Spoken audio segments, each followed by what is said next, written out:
Welcome to the series where I'll be taking you on a whistle-stop tour of the UK. But forget the usual tourist attractions, instead we'll be visiting the sites of action set pieces, Oscar-worthy moments and happy endings. This is the UK as seen on the big screen, the scenes you never knew were filmed just down the road. Welcome to The Film Fan's Guide to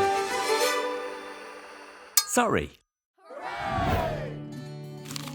A sleepy mix of suburban towns, quaint villages, rural greenery and savage armies from the likes of Gladiator and Transformers. Yep, Bourne Wood, south of Aldershot, west of Guildford, husband to a murdered wife, father to a murdered son, something like that. Whatever, it's beautiful. And more than a little cinematic. With its grand clearing surrounded by dense pines, it feels like it was purpose-built for battle scenes, big-budget bust-ups, and sword fighty shooty charging mayhem set in any era you like. Indeed, with their thunderous Oscar-winning epic Gladiator, director Ridley Scott and star Russell Crowe turned this popular dog-walking spot into one of the film industry's favourite shooting locations. All it took for us to be transported from Surrey to a 2nd century Germanic battlefield was a foreboding sky, a lot of extras, apparently some historically inaccurate fire use, and the signal to unleash hell. Sorry. Unleash hell. Captain America and Thor are particularly big fans of Bourne Wood. In 2011, Chris Evans, not that one, performed for the troops here for the First Avenger, and in 2013, Chris Hemsworth led the Asgardians into a right Royal Rumble for The Dark World. These Avengers, they're very impressive. And now I'm going to take the time to do this properly.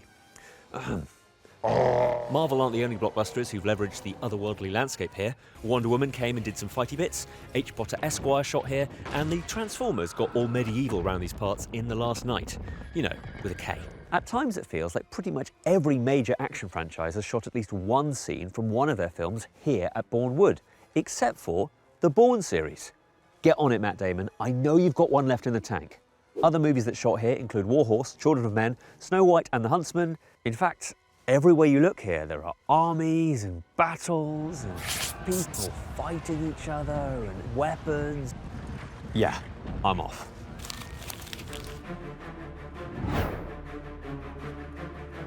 Not far away from Bourne is his old rival Bond. This is Hankley Common, the one-time site of Skyfall, down here in Surrey and not, as you might have guessed, up in the Scottish Highlands. This kinda-sorta Caledonian clearing is the isolated wee spot where Daniel Craig went all home alone with Judi Dench and Albert Finney in Bond's grand Scottish-ish ancestral pile. Trouble is, there was a brush fire here and it's difficult to work out exactly the right angle. The VFX team put in the Scottish Highlands in the background, which doesn't really help us, to be honest. And Skyfall itself, the building, well, that was constructed especially for the movie. So that ain't here no more. But anyway, Q Branch will work it out.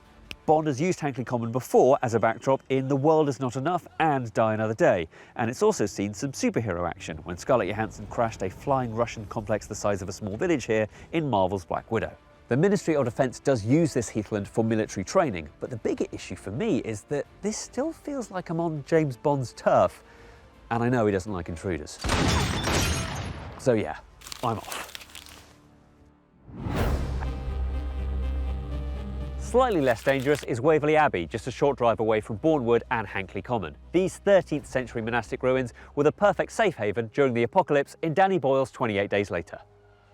Waverley Abbey has, however, seen a few other monsters thanks to its ghoulishly gothic good looks, like, for example, Meryl Streep's Wicked Witch in Disney's Into the Woods, and the second coming of a mummified princess in Tom Cruise's reboot of The Mummy, a film that may not have connected with audiences, but really delivered on the whole mummy thing. It was also briefly glimpsed in the middle entry of Simon Pegg and Edgar Wright's much-loved genre-bending Cornetto trilogy, Hot Fuzz.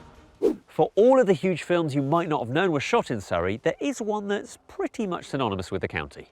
And, well, Christmas. We're here for the holiday, everyone's favourite across-the-pond house-swapping rom-com starring Kate Winslet and Cameron Diaz. Winslet, she drew the short straw and headed to LA, whereas Diaz came up trumps and made it to the picturesque village of Sheer.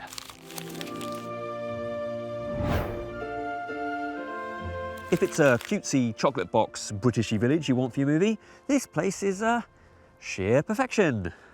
Sorry. And yet, despite Sheer's abundance of chocolate box cottages, the producers of the holiday didn't think any of them quite hit the spot. So they built a totally fake one out of fiberglass here in this field. Because they had a Hollywood budget, and this is where they wanted it. And maybe they wanted to wind up film location junkies like me. Many a tourist has come here looking for it. There's even a pin on Google Maps that says Rose Hill Cottage, and maybe they left a smidge disappointed. And, like me, with some sheep poo on their shoe. I'm certain Cameron Diaz didn't have to put up with this stuff. So the cottage was fake, but this church behind me, St James's, is real and really idyllic. So idyllic, in fact, it was also used in Bridget Jones' The Edge of Reason. This, though, isn't my bag, so I'm just going to leave that there. This is where Bridget's parents renewed their vows, and we finally got the conclusion of the will they, won't they saga between Bridget and Darcy. Spoiler, he proposes, and they very much will. Hooray! And then there was another sequel, but let's not talk about that. Up for the very last time. Thanks. Colin Firth really does love a church, by the way. He appeared outside yet another one in The First Kingsman. The filmmakers chose this particular location, the Garrison Church of St Barbara in Deepcut, because of its unique white clapboard exterior, which effectively doubles for a church in Kentucky, which, you guessed it, is where the film's set. You will have to imagine it, though, because it's currently being rebuilt and it's covered in scaffolding. Sorry. The white wooden interior was also perfect to house a fire and brimstone congregation in a scene that, I'm not going to lie, shocked the holy heck out of me when I first saw it.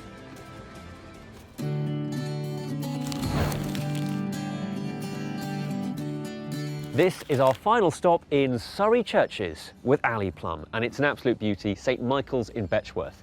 It's the location for the first wedding in 4 Weddings and a Funeral, the perfectly picturesque counterpoint to Hugh Grant's frantic sweating, frantic swearing, and ever so frantic dressing. And then, very conveniently for film fans and set jetters like ourselves, literally just yards away from the first of those 4 weddings is the beginning of another British cinematic icon. Right here, Lawrence of Arabia, a classic of classics, an all-time great, starts with Peter O'Toole riding his motorbike from Betchworth to Cobham. They use this road because of its quintessential English countryside feel, without, well, it being as far for the crew to get to as the stretch of Dorset where the real-life Lawrence made his fateful journey. And that, tragically, is the end of the Film Fan's Guide to Surrey. You've been great and have brilliant taste in film location-based travel programming. I'd love to remind you to re-watch the movies.